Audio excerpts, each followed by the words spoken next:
10 लोग प्लान करेंगे, बाद में प्लान बनेगा ही कैंसिल होने के लिए, वो सब। चलो चलो अभी तो टॉपिक पे आ जाते हैं। तुम लोग कंफर्म करके बताओ, फिर हम लोग आगे करते हैं। चलो यहाँ पे हम लोग दो चीज़ डिस्कस कर लिए, एक अबनॉर्मल लॉस, एक अबनॉर्मल गेन। क्या ये दोनों क्लियर है? अबनॉर्मल लॉस से प्रॉफिट क्या हो जाता है, बढ़ जाता है कि कम हो जाता है? अबनॉर्मल लॉस से कम हो जाता है, तो ठीक करने के लिए क्या करेंगे? प्लस करेंगे। अबनॉर्मल गेन से क्या होता है, प्रॉफिट बढ़ जाता है, तो ठीक करने के लिए क्या करेंगे? माइनस कर देंगे। अब अगला हेडिंग लिखो। अगला क्या होगा ये? अच्छा ये भी सेम है ना, loss on sale of fixed asset. Loss on sale of fixed asset हुआ तो इससे प्रॉफिट क्या होगा, बढ़ेगा कि कम होगा? कम हो जाएगा। तो उसको वापस से ठीक करने के लिए क्या करेंगे? प्लस। क्या है, पीछे वाले लोग को समझ आया? नहीं आया? बिल्कुल नहीं आया। वापस से बता रहा हूँ, अब नॉर्मल लॉस, अब नॉर्मल गेन, जो मैं 2 पीएनएल का एग्जांपल लेके बताया था, क्या वो दोनों क्लियर है? अब देखो उसी से बिल्कुल मिलता जुलता है, तो इसको नोट करने का नीड नहीं है, बस ऐसे ही समझ लो। ये लिखा है loss on sale of fixed asset. बताओ loss on sale of fixed asset PNL के कौन से साइड आता है, टू साइड या बाय साइड? फिक्स्ड एसेट को बेचे तो हमारा लॉस हुआ है, लॉस हुआ है तो कौन सी साइड आएगा? To side, expense side. Expense side आया मतलब वो प्रॉफिट को बढ़ा देगा कि कम कर देगा? कम कर देगा। तो वापस से ठीक करने के लिए क्या करेंगे? प्लस। तो क्या ये दोनों क्लियर है? एक अब नॉर्मल लॉस हो गया, एक loss on sale of fixed asset हो गया। अगला एग्जांपल करके लिखो, over valuation of opening stock. फिर कल हम लोग इसके पूरे क्वेश्चंस कर पाएंगे। Over valuation of clothing stock.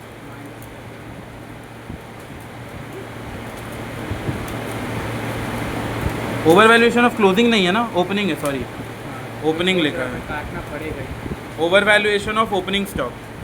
अभी हम लोग पहला 2 डिस्कस कर चुके हैं, तीसरे वाले में over valuation of opening stock क्या है। इसके लिए पीएनएल की जगह ट्रेडिंग बनाते हैं। याद है ओपनिंग स्टॉक कहाँ दिखता था? ट्रेडिंग में ही आता था, नहीं याद होगा? इधर सबसे स्टार्ट ही तो हम लोग उसी से करते थे ना, ओपनिंग स्टॉक, और ख़त्म यहाँ पे बाई क्लोजिंग स्टॉक पे करते थे। तो इसीलिए यहाँ ट्रेडिंग अकाउंट हेडिंग डाल दो, ट्रेडिंग अकाउंट।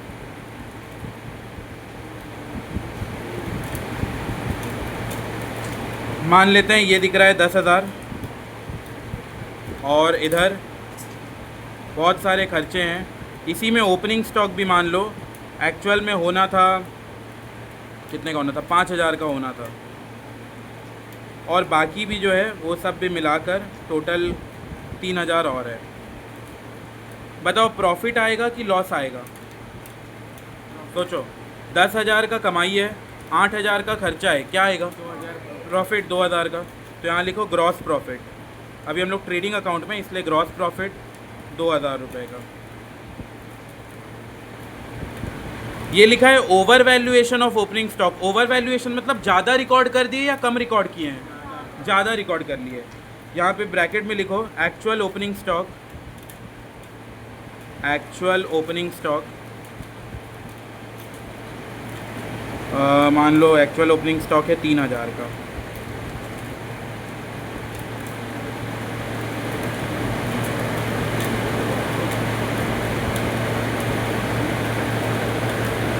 इसको अभी समझ आएगा ना?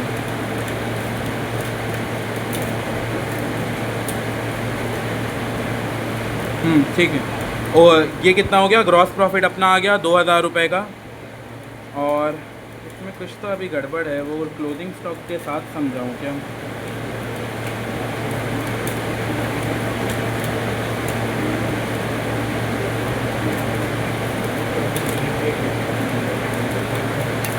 ठीक है ठीक है, ऐसे ही समझ लो।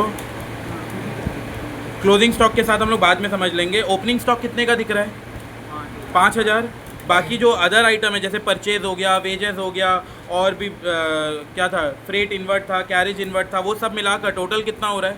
3,000। तो जब हम ग्रॉस प्रॉफिट देख रहे हैं वो कितना हुआ? 2,000 रुपये का। अब इसी में एरो करके लिखो over valued, over valued, over value करके हम इसको कितना दिखा दिए? मान लो 8,000 दिखा दिए। ये वाला लाइन कट कर दो, वो ना क्लोजिंग स्टॉक के साथ समझ आएगा, उसको छोड़ दो, इतना ही देखो। ओवर वैल्यू करके इसको 8,000 दिखा दिया। एक्चुअल में कितने का था ओपनिंग स्टॉक? 5। कितना दिखा दिए? 8। अब इसको प्लस करो, 8 प्लस ये 3, ज़्यादा हो जाएगा क्या? इसको 20 कर देता हूँ मैं, 20। हाँ ये 20 कर दो। अब बताओ 20 में से पहले का ये इतना माइनस करो, 5 और 3, 20 में से 8 माइनस किए तो कितना बचा, 12। पहले इतना ही समझ लो। एक बार मैं ना एग्जाम्पल वापस से रिपीट कर रहा हूँ, मैं कुछ छोटा मोटा चेंज किया हूँ। देखो यहाँ इनकम कंपनी कमाया है 20,000, इधर ध्यान, कंपनी कितना कमाया है 20,000, और खर्चा 5 + 3, 5 + 3 कितना होता है 8, तो 20,000 में से 8,000 माइनस करो, कितना बचेगा 12,000। ये 12,000 को क्या बोलेंगे, ग्रॉस प्रॉफिट। ग्रॉस प्रॉफिट ही तो बोलोगे, ग्रॉस प्रॉफिट। अब देखो क्वेश्चन क्या लिखा है, गलती से ओपनिंग स्टॉक को ओवर वैल्यू कर दिए, 5 की जगह कितना दिखा दिए 8, तो 8 प्लस ये वाला 3, 8 + 3 कितना हो गया 11,000, ये हो गया 11,000। अब अगर ये कितना था 20, 20 में से 11,000 माइनस कर दो, कितना बचेगा 9,000। तो हमारा जो 12,000 का ग्रॉस प्रॉफिट दिखना था ना, अब वो 9,000 का दिख रहा है। वापस से समझा रहा हूँ, जिनको नहीं समझ आया उनके लिए एक बार दोबारा, ये थोड़ा कचरा हो गया। एक बार मैं वही एग्जांपल लेके इधर समझा रहा हूँ। कितना कमाया है कंपनी 20,000, ये कंपनी का कमाई है, ट्रेडिंग अकाउंट पे है हम लोग। ओपनिंग स्टॉक कितने का एक्चुअल में था 5,000 का, ये एक्चुअल में 5,000 का था, प्लस अदर डायरेक्ट एक्सपेंस का टोटल कितना हो रहा था 3, तो 20 में से 8,000 माइनस कर दो, कितने का ग्रॉस प्रॉफिट होगा 12,000। क्या यहाँ तक सबको क्लियर है, ग्रॉस प्रॉफिट होता है अपना 12,000। अब कंपनी एक गलती किया, क्योंकि इंसान ही है, ह्यूमन एलिमेंट इन्वॉल्व है, तो कुछ ना कुछ गलती हो जाता है, तो जल्दीबाजी में ओपनिंग स्टॉक को 5,000 की जगह 8,000 लिख दी है। मतलब अब ये 5,000 को इग्नोर कर दो, 8 + 3 कितना हुआ 11। कमाया कितना था कंपनी 20, 20 में से 11 माइनस करो तो कितना बचेगा 9,000।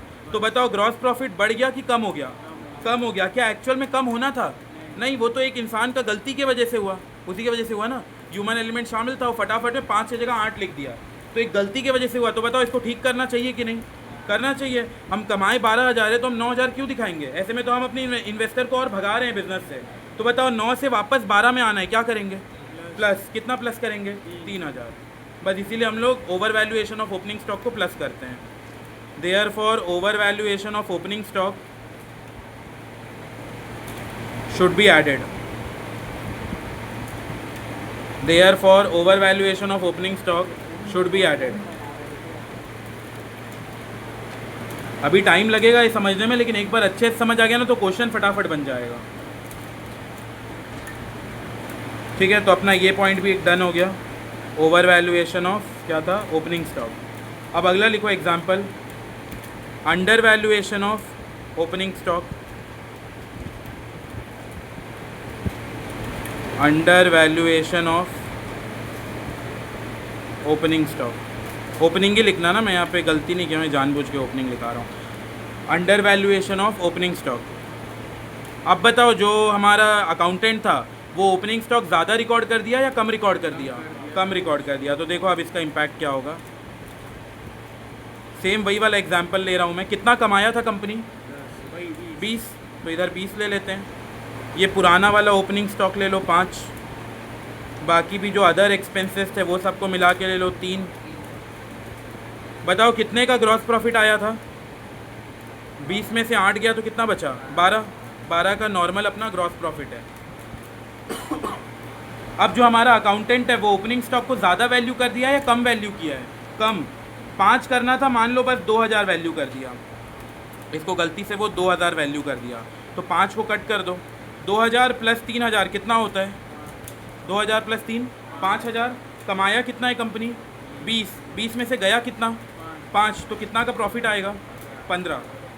बताओ प्रॉफिट बढ़ गया कि कम हो गया, बढ़ गया। क्या एक्चुअल में बढ़ना था, नहीं, वो तो अकाउंटेंट की गलती से हुआ। तो बताओ वापस 12 में जाने के लिए प्लस करेंगे कि माइनस करेंगे, माइनस, तो माइनस कर दिए 3।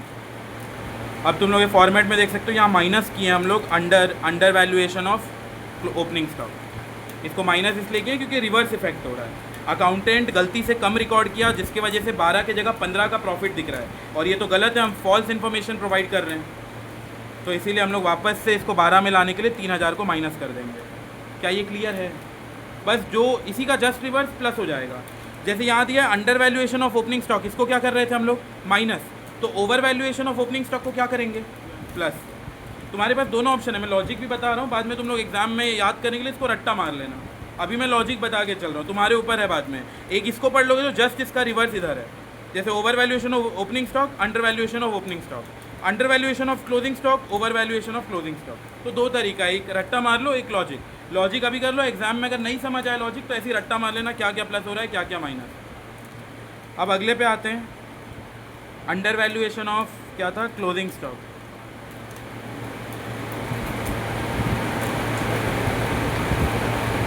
ये क्लोजिंग स्टॉक का दोनों आज हो जाएगा, तो लिखो अंडर वैल्यूएशन। अब एक समझ गया ना, अब थोड़ा जल्दी जल्दी हो जाएगा। Under valuation of closing stock, वही ट्रेडिंग अकाउंट, इसमें कुछ सेल वगैरह है और यहाँ पे लिख लो बाई क्लोजिंग स्टॉक, 5000 का है, इसको मिला के हो रहा है 20, ऊपर मान लो 15 का और कमाई है, तो 15 5 कितना हो गया, 20,000। इधर कुछ खर्चे हैं, खर्चा मान लो 6000। बताओ प्रॉफिट आएगा कि लॉस आएगा? 20 का कमाई, 6 का खर्चा, क्या आएगा, प्रॉफिट या लॉस? प्रॉफिट। 2 ग्रॉस प्रॉफिट, कितने का ग्रॉस प्रॉफिट? 14,000। क्या इतना आया समझ में जो यहाँ पे किए हैं? 20 का कंपनी कमाया, 6 का कंपनी खर्चा कर दिया। बस अभी के लिए समझ जाओ, बाद में बहुत टफ लगे तो वो याद ही कर लेना कि क्यों प्लस हो रहा है क्यों माइनस हो रहा है। अभी बस मैं लॉजिक बता रहा हूँ। कई लोग ऐसे हैं कि एग्जाम में क्वेश्चन बन जाता है लॉजिक, एग्जाम में लॉजिक नहीं पूछेगा कि तुम्हें लॉजिक आता है कि नहीं। मैं इसलिए बता रहा हूँ कि कल को मान लो तुम्हें लॉजिक फॉर एग्जाम्पल प्लस करना है या माइनस करना है नहीं समझ आ रहा है, तो तुम ऐसे ही रफ में बना के देख सकते हो ट्रेडिंग अकाउंट, और उससे प्लस माइनस क्या करना है पता चल जाएगा। इसको याद करना है ऐसा बिल्कुल ज़रूरी नहीं है, तुम लोग इसको ये फॉर्मेट को बस याद कर सकते हो, उससे भी सॉल्व हो जाएगा। तो यहाँ पे 20,000 का कमाई है, यहाँ पे 6,000 का खर्चा है, कितने का ग्रॉस प्रॉफिट हुआ? 14,000। अब लिखा है क्वेश्चन में अंडर वैल्यू कर दिए, किसको अंडर वैल्यू कर दिए? क्लोजिंग स्टॉक को। एक्चुअल में ये 5 का था, इसको गलती से अकाउंटेंट अंडर वैल्यू कर दिया 2,000 में। तो बताओ 2,000 और 15,000 टोटल कितना हुआ? 2,000 और 15 17। तो अब 17,000 का नया इनकम हो गया हमारा। 17 में से 6 माइनस करो, 17 में से 6 माइनस 11, तो 14 हट के अब 11 हो गया, 11,000। तो हमारा प्रॉफिट बढ़ गया कि कम हो गया? कम हो गया। तो हम वापस से बताओ ठीक करेंगे कि नहीं करेंगे? करने के लिए क्या करना पड़ेगा, प्लस की माइनस? प्लस। कितना प्लस करेंगे? 3,000। बस यही वाला है, प्लस कर देंगे। अब इसका रिवर्स लिख लो, over valuation of closing stock, over valuation of closing stock, ऐसे ही बना लो ट्रेडिंग अकाउंट। ऊपर का 15,000 है, नीचे का जो क्लोजिंग स्टॉक है वो 5,000 का है, दोनों मिला के हो गया 20,000। कंपनी के कुछ खर्चे भी थे 6,000। तो बताओ 20 में से 6 गया, कितना बचा? 14,000। तो ये हो गया ग्रॉस प्रॉफिट 14,000।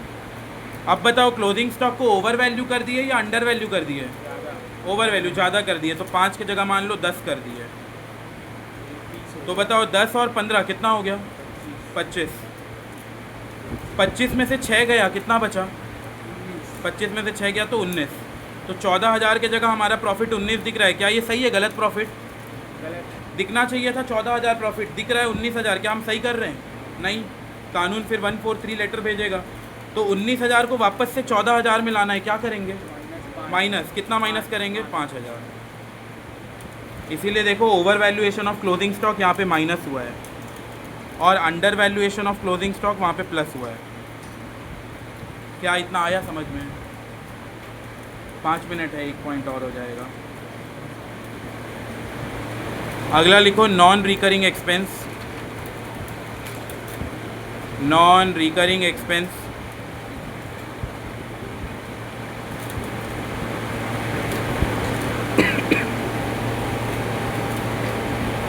उसमें हम लोग रिपेयर ले लेते हैं। एक मशीन खरीदें तो ज़रूरी नहीं है कि हर साल रिपेयर कराएंगे, कभी 5-10 साल में एक बार ज़रूरत पड़ा रिपेयर करने का तो रिपेयर कर लेंगे। तो मान लो कंपनी रिपेयर कराया है 5,000 का। बताओ ये कैसा खर्चा है, रिकरिंग या नॉन रिकरिंग? बार बार होगा या कभी कभार होगा? कभी कभार। तो ये नॉन रिकरिंग है, इसीलिए यहाँ पे हेडिंग लिखा है नॉन रिकरिंग एक्सपेंसेस। मतलब ऐसे एक्सपेंस जो बार बार रिकर नहीं होंगे, रीइनकर नहीं होंगे, कभी कभार ही होंगे, तो नॉन रिकरिंग एक्सपेंसेस। अच्छा याद करके बताओ रिपेयर जो है वो कहाँ जाता था? पीएनएल में जाता था या ट्रेडिंग अकाउंट में जाता था? याद करो याद करो। रिपेयर करना फैक्ट्री का है ना? नहीं, ये पीएनएल में जाता था। ट्रेडिंग में नहीं जाता था। P&L अकाउंट लिख लो। और रिपेयर कर रहे हैं तो एक खर्चा हुआ कि कमाई हुआ? सोचो सोचो, खर्चा बढ़ने से हमारा प्रॉफिट क्या हो जाएगा? खर्चा के बढ़ने से हमारा प्रॉफिट क्या होगा? कम होगा। उसको वापस से ठीक करना है तो क्या करेंगे? प्लस। तो यहाँ लिख लो रिपेयर, जब हम रिपेयर ऐड करेंगे 5,000 का तो हमारा जो प्रॉफिट है, नेट प्रॉफिट, वो हो जाएगा कम। तो उसको वापस से ठीक करने के लिए प्लस कर देंगे। बस ऐसे ही लिख लो, अब समझ आ जाएगा। बेसिक सा बात है ना, हम अगर खर्चा बढ़ाएंगे तो हमारा प्रॉफिट कम ही होगा, और प्रॉफिट कम हुआ तो ये गलत बात है। हमारा एक रिपेयर की वजह से जो एक ही बार करना है उससे हमारा प्रॉफिट कहीं ना कहीं कम दिख रहा है, तो उसको वापस से ठीक करने के लिए ऐड बैक कर रहे हैं। क्या ये क्लियर है? ठीक है, कॉपी बंद कर दो एक बार, बस मैं ओरली रिवाइज करवा रहा हूँ। करना पड़ेगा, कुछ कुछ ऐसा टॉपिक रहता है जो बिल्कुल ऊपर से भी जा सकता है, आउट ऑफ द बॉक्स, लेकिन यही एग्ज़ाम में आने का ज़्यादा चांसेस है। सारा चीज़ ऐसा ए के बाद बी के बाद सी जैसा जाए तो फिर 12th में वो क्या मतलब देगा? थोड़ा तो सी के बाद ऐसा जेड आना है, एम आना है, के आना है। ठीक है, सबसे पहला है अब नॉर्मल लॉस। सोच के बताओ, अब नॉर्मल लॉस जो है वो P&L के कौन से साइड जाएगा? एक्सपेंस साइड या इनकम साइड? एक्सपेंस को बढ़ा देगा तो उससे प्रॉफिट क्या होगा? कम। तो ठीक करने के लिए क्या करेंगे? प्लस। क्या पहला क्लियर है? अब दूसरे पे आते हैं, अब नॉर्मल गेन। अब नॉर्मल गेन P&L के कौन से साइड जाएगा? इनकम या एक्सपेंस? इनकम साइड जाएगा तो वो इनकम बढ़ाएगा। इनकम बढ़ने से प्रॉफिट भी क्या हो जाएगा? बढ़ जाएगा। तो प्रॉफिट अननेसेसरी बढ़ गया है, ठीक करने के लिए क्या करेंगे? माइनस, कम कर देंगे। अगला, इसमें गलती कर सकते हो, over valuation of clothing stock. ध्यान से सुनना, क्लोथिंग स्टॉक खर्चा साइड रहता है या कमाई साइड रहता है? कमाई साइड। समझो, अभी मैं बिना डायग्राम के, बिना वो अकाउंट के सिखा रहा हूँ कि एग्जाम में तुम लोग कैसे करोगे। क्लोथिंग स्टॉक रहता कहाँ पे है? कमाई के साइड में या खर्चे के साइड में? कमाई के साइड में, बाई साइड में। कैसे? तुम लोग का इस साइड बाई साइड में रहता है क्लोथिंग स्टॉक। अगर ओवर वैल्यूएशन कर दिया मतलब कमाई को क्या कर दियो? बढ़ा दियो। कमाई बढ़ा दोगे तो प्रॉफिट भी क्या होगा? बढ़ जाएगा। अननेसेसरी बढ़ गया, ठीक करने के लिए क्या करेंगे? माइनस। तो माइनस कर दोगे। अगला, over valuation of opening stock. Opening stock कौन से साइड रहता है? एक्सपेंस साइड या income side? Expense to side रहता है, इस साइड। एक्सपेंस को बढ़ा दोगे तो प्रॉफिट क्या हो जाएगा? कम हो जाएगा। उसको ठीक करने के लिए क्या करोगे? प्लस कर दोगे। फिर अगला, under valuation of opening stock. Opening stock कौन से साइड रहता है? टू साइड, खर्चा साइड। खर्चे को कम करोगे तो प्रॉफिट क्या होगा? प्रॉफिट क्या होगा? ज़्यादा हो जाएगा। और प्रॉफिट ज़्यादा हो गया तो ठीक करने के लिए क्या करेंगे? माइनस, कम कर देंगे। एक last, under valuation of clothing stock. Clothing stock कहाँ रहता है? इनकम साइड या expense side? Income side. Under value करें मतलब इनकम को ज़्यादा दिखाएं कि कम दिखाएं? कम। इनकम कम दिखाएं तो हमारा प्रॉफिट भी क्या हो गया होगा? कम। ठीक करने के लिए क्या करेंगे? प्लस। बस इतना ही है। आया समझ में? बेसिक है, यही वाला चीज़ है, इसी को करना है।